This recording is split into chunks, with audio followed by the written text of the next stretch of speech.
in Denmark. Så, Yeah. Ja. This is min datter. Din datter, ja. Ja, ja. Ja. Hvad hedder hun? Ja, hun spiser, I don't know what it's called. How do you toast? Hun spiser Ej. toast. Hun spiser spiser toast. Ja. toast. Ja. Så Ja. sammen. Ja, Så. det er så. Ja. Hvad så? Okay, det står. Recording. Ja. Okay. So, hi Marcus. Hi. And Go thank after. you so much for taking, yeah, good. Go after. Thank you so much for taking your time to talk to me. And what I actually thought we could start off with would be that you tell a little bit about yourself and Sure. and your journey towards what you do now. Yeah, of course. So thank you. First, thank you for just inviting me to have this conversation. It's been a while since I've seen you, but yeah, my name is Marcus, as you said. And I started, in education very traditionally, actually, as a Latin teacher. And so, and I think, how did that even happen? Sort of by accident, but I knew I wanted to be a teacher. I think when just as I was growing up, and I started teaching Latin because I took Latin in school, and I was a lazy teenager, and when I had to declare a major in college, there was a really long line for English majors, and no one in the classics department. So I walked in and I said, "Hey, I want to be a Latin major," but started teaching at a pretty young age. My brother was teaching in a school where their Latin teacher quit in August, right before school. And I was a substitute teacher there for a couple of years when I was in college, or while I was in college, and they offered me a job. I said, well, I still have 2 more years of university. They said, that's okay, it's only 2 classes, we'll make it work for you. So started very traditionally, and then sort of left education after about 5 years. I got very frustrated with the school system and all these things. So after about 5 or 6 years, I think I quit and followed my other passions. I was doing some writing and editing, and then was always writing sort of dramatic and short stories and things like that. And so sort of fast forward, kind of got into film and theater, and ended up directing for a small opera company in New York. And it was really that experience that got me excited to go back in education, because I was studying the libretto and the history, and I thought, oh, I miss teaching, and being in theater and film in New York with no money. I decided maybe go back and start teaching again. And so there's actually a school that was hiring a Latin teacher, and started doing that again. But then really got interested in the bigger picture, like how do the systems fit together? How do you make a school that really supports students and teachers and families? And I had the middle school head at the time came to me. She said, do I get to cuss on this? She said, Marcus, you seem really calm when things go to shit. Would you like to be a dean? And so that's how I kind of got into to administration, was just, she recognized that I could be calm when things got really busy. And so I ended up in San Francisco in a school as an assistant head of school, middle school head. And there's this teacher who had this project. He was a 5th and 6th grade age. So for us, 10 or 11-year-old students. And he had a project, he called it Project X. And it was an all boys school. And he said, here's 2,000 years of history, study whatever you want and teach me what you learned, however you want. And he would assign that, I think, in October, and it was due in April. And his colleagues would say, well, how do you keep them on track, and how do you get them motivated? And he said, this will be the best work I get from them the entire year. And he was right. It was amazing to see these kids, create stop motion animation, write papers, write songs, graphic novels, build sculptures, all these different things, because they were passionate. And it was, you almost had to stop them from working. They were so excited. And so I think when I started to think about becoming a head of school, and I was interviewing, and I was working with this, we call them headhunters. I don't know what you call them there, but like a consultant. Yeah, the same. But And he called me, and I'd been a finalist a couple times, and they weren't the right fit, and that was all fine. And he said, I found a school that you would love and I would hate. And because he was a very traditional kind of educator. And basically it was this Project X all the time. So kindergarten through 8th grade, it's the Logan School for Creative Learning here in Denver, where the core curriculum are individual student units where the students pick their topic. It could be butterflies, flowers, zombies, epidemiology, medicine, sports, it doesn't really matter. And the teacher works with that student to, well, ask what are your big questions? Why did you get interested in sculpture?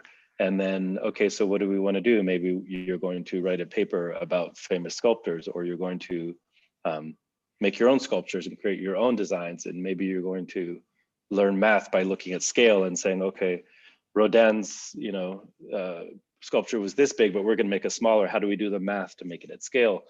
And so it's really exciting. And you can imagine over, 9 to 10 years, depending on how long a kid is at that school, they really get to know themselves and how they learn. And maybe most importantly, they love themselves, they like themselves, right? Because everybody in the school gets excited about what you're excited about. And so you love turtles, we love turtles, let's study turtles together, or skateboards or whatever, instead of, more maybe traditional schools where we say, we hope you love Shakespeare because you're going to be doing it for 8 weeks. And if you don't like it, then you've gotten in trouble and all this. And so I got really excited about that. And I think just inspired, because I used to think I was this expert in teenagers and like, how I know when they rebel and why they get angry and all this. And then to only realize that a lot of what they're doing is just fighting us because we're doing a bad job at teaching them. And mammals want to survive. And so they're fighting for their own freedom and survival. And so when you can have a program that really honors students, and we just don't have the same kind of discipline problems that I experience in all these other schools, because they're too busy doing the thing they love. Why would you make trouble? You just want to study airplanes or whatever you're doing. And we have 5 teachers that their main job is to get the students off campus or connect them to experts in something that they're studying. And you'd be surprised. Well, you would be surprised. You talk to a lot of people and they say, oh, I would have been a teacher, but it didn't pay enough or whatever it is. But you have thousands of citizens in your city who all you have to do is pick up the phone and say, hey, I have this kid, Johnny, who's studying race cars or studying engines. Would you give him half an hour to come to your auto mechanics place and interview? And they've, of course, bring them. That's exciting. And so we have all these resources in our city where people are just giving their free expertise because they're just so excited that a 5, 10, or 14-year-old is studying democracy or studying furniture making, and so it's a really neat experience. And to watch these kids just get excited. And well, I remember going excited. on, it's very hard not to stop smiling. It actually, no, it's amazing. And to think that we should have been doing this all along. And it's really not necessarily complicated. In some ways, it's an extension of good parenting, right? And so that's that's a long-winded answer to your initial question. But as you can see, I get excited too, because it's just exciting to try to share this education and student-centered. I mean, people call it different things, but really student-centered education. And I work, in a school that serves a gifted community. But I think what maybe the most important part about it is having peers that are like them, but then also having truly student-centered education. And I sometimes like to say, it can't be student-centered if you've written the curriculum before you met the child, right? You can't. I see some people like, oh, here's our student-centered curriculum that we've written already. It's like, well, you have to meet the person and find out, hey, Marcus, what are you interested in? And now let's write the curriculum with you and for you. And then it can be student-centered, but you don't know what I want. Then you say, actually, this is a special education for the gifted children in Colorado. And do you think this could actually also just work in ordinary schools? I think so. I mean, I think and people ask me that question. I think that every student and every child wants to be appreciated. So I think that any child, regardless of their cognitive profile, would benefit from an education that just says, hey, what are you interested in? I think where the difference or the advantage or additional gift of having a gifted school is again, as I said before, just having those peers together, right? So that you have kids, I feel like the world of gifted is very misunderstood, right? In movies, it's the genius who can you know, split an atom with a toothpick, and what are just ridiculous things. But mostly it's kids who feel deeply, who think deeply, who really want to know the why. It's not, they don't care about the grade. They care about really deeply understanding. I mean, I'm sitting here with my glass of water, like, how do you make this round on the top and square on the bottom, and it's dense here, and how would you design that? And is there anything like in nature that this copies? Like, oh, they really think deeply, and in some ways they go more slowly because they want to know more. And I think that sometimes they're not good with transitions. Like in schools, if everything's segmented and there's 5 or 6 or 7 periods in a day, and the hour's up, and the teacher says you have to go to your next class, they're like, no, but I'm interested. Why would you stop me now, right? And so sometimes they can be behavior problems in schools because they don't want to follow those rules. They want to. And that's the thing that is also really misunderstood, because they say, okay, if your IQ is way high, you have to be fast, you have to be quick. Right. But the thing is, you go deeper into things, and this actually slows everything down as well. Yeah. Because you are a detective. You actually wish to figure out how things work instead of just getting to the end goal. And that's also a very important thing. And getting frustrated, getting angry, and reacting in somewhat non-acceptable ways actually also makes teachers or psychologists think it may be ADHD or autism, and the only thing is just they think a little bit deeper. Yep. Well, usually I also experience that all this frustration amongst the children is because they experience not being met in the situation they're actually in, and they actually have holes in their executive functions. Some of the things they just kind of come naturally just a little bit later. And this is not acceptable, because you have to do this first, you have to do this second, and and more of the same, which actually just makes it too much and too. It's just almost impossible to keep all this inside of you, because you actually have so many ideas.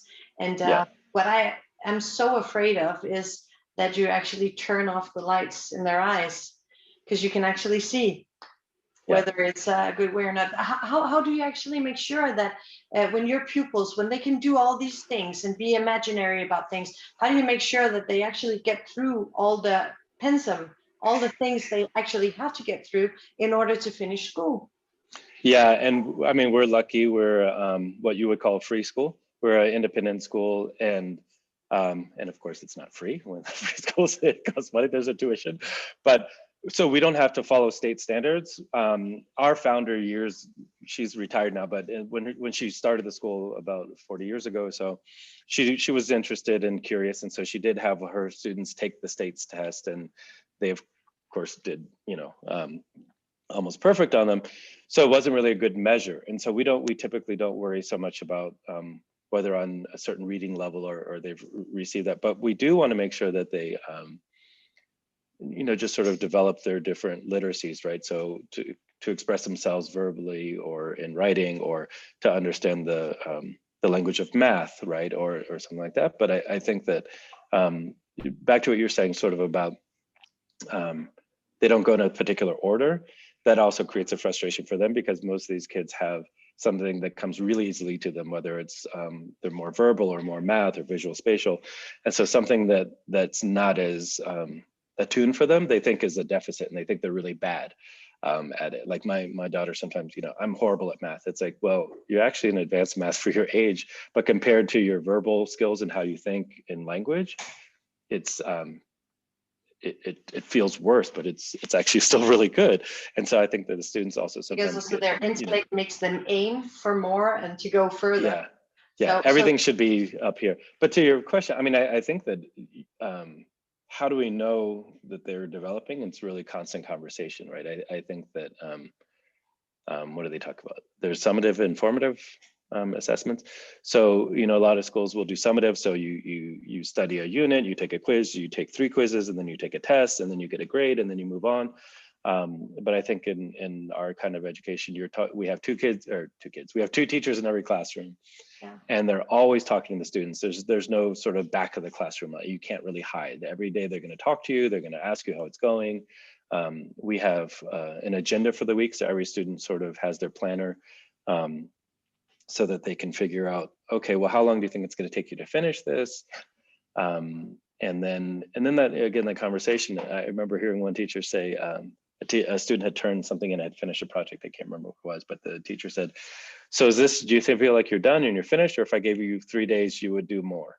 Or could you make it would it be 3 days basically better? But give as a choice, not as a challenge to say, this has to be better, but to say to the student, do you think you're done with this? Yeah, and sometimes the student will say, no, I'm not done. Let me go back. I could do better. I could do more. I think I should go deeper. And sometimes they say, it's good for now. I'm done. I have this other thing I want to move on to. And if I have time at the end, maybe I'll go back to it. And then sometimes, obviously, as a teacher, you have to say, okay, Marcus, this, I don't think this is your best thinking. I think you rushed through it because you wanted to move on and do the thing that you thought was going to be more fun. But let's talk about how you could add more detail to this, or go a little bit deeper in your thinking. So it's a back and forth. It's a conversation. And the classrooms, so they always have the same 2 teachers all through the day? Yeah, well, yeah. So sort of. We at Logan, we say the answer to every question at Logan is it depends. So kind of it depends. Like on a Monday, a typical Monday, it's the 2 teachers and the students. And that's really one of the big check-in days, right? Like, so how's it going? Do you feel like you're up on everything? Oh, why did we fall behind here? What do we need to work on? And then, so most of your days are like that, but then we have what we call our matrix, or like electives or specials. So maybe art or music or additional classes. And that's a chance for students either to be exposed to something maybe they're not super excited about sometimes. Like, I remember a student telling me, yeah, my teacher says I don't really love art, but it's not going to kill me. So I'll do it's about 8-week class, meets twice a week. And so sometimes they learn that they love art after that, but at least if nothing else, in this one student said, well, I don't love it, but I do appreciate it a little bit more, right? So it's sort of like kind of got that exposure. But then sometimes it's something that they're really excited about and want to go deeper in. And so they'll always take the science offerings, and just because they just love it so much. So, but typically, or not, it depends. But they'll have those 2 teachers for, maybe 2 years, and then they'll get another set of teachers for maybe 2 to 3 years, maybe sometimes 1 year, but it kind of depends. The teachers are always in the classroom, right? They also have their own desk there and their things and everything, isn't it? So yeah, so it's they're kind of in one classroom. Yeah. And so we don't have sort of, you move through 5 periods a day, Monday through Friday.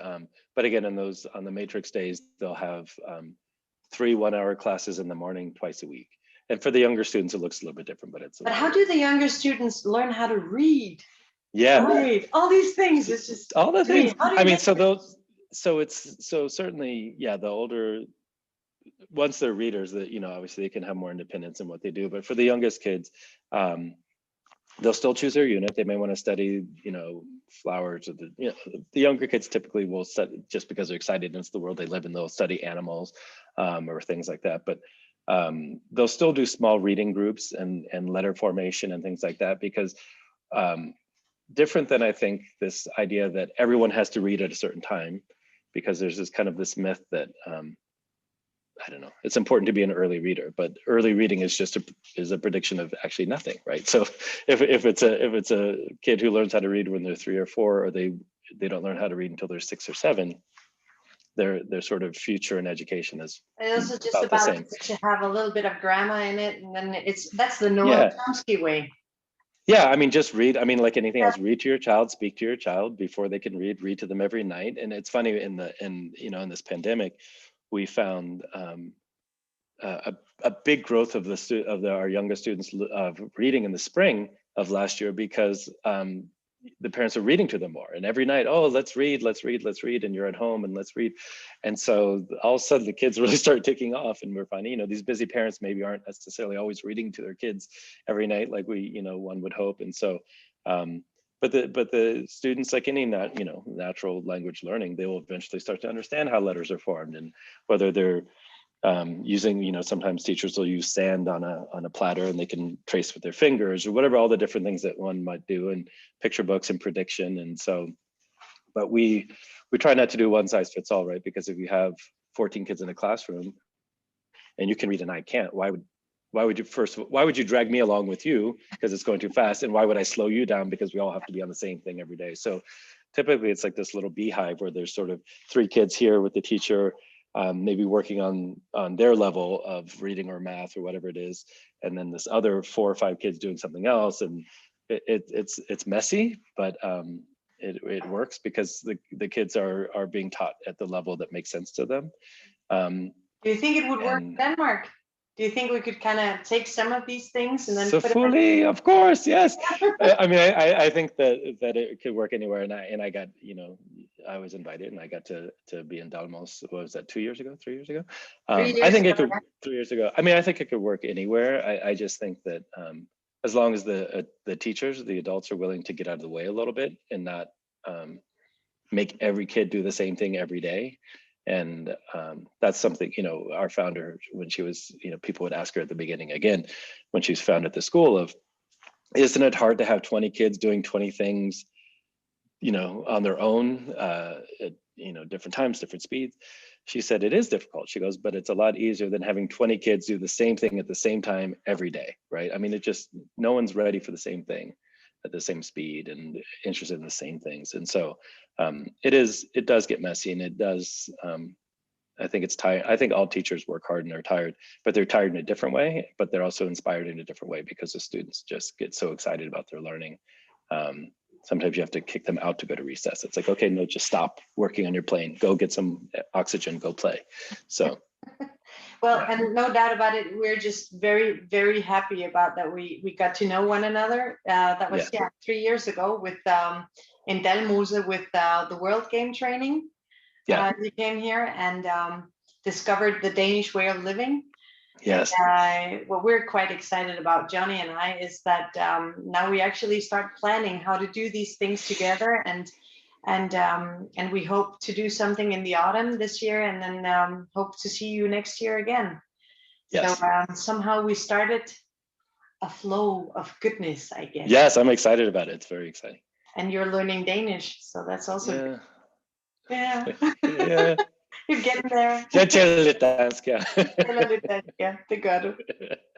Vi er meget imponeret. Ja, jeg forstår det. Yeah.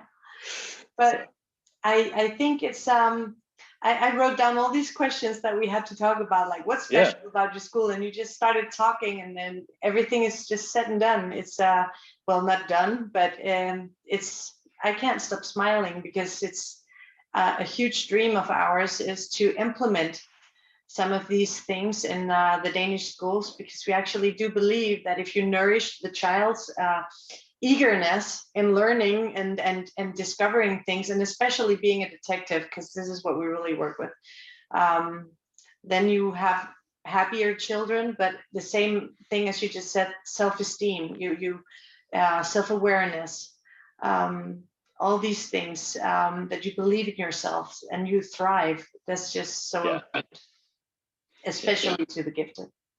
Yeah, and I think, we've talked about this. The struggle is when you have schools and families and individuals who feel like, well, you have to measure it one way. There's only one way. You have to take a test. How do I know if they don't take a test, or there's a standard and everyone has to reach the same sort of standard? And that can be frustrating, I think, for the teacher and for the student, for the learner, obviously. But I think that's a big part that needs to change, is to have more comfort in measuring it differently, and not by a grade or a test, and trusting the children. The children are capable of doing this because they are.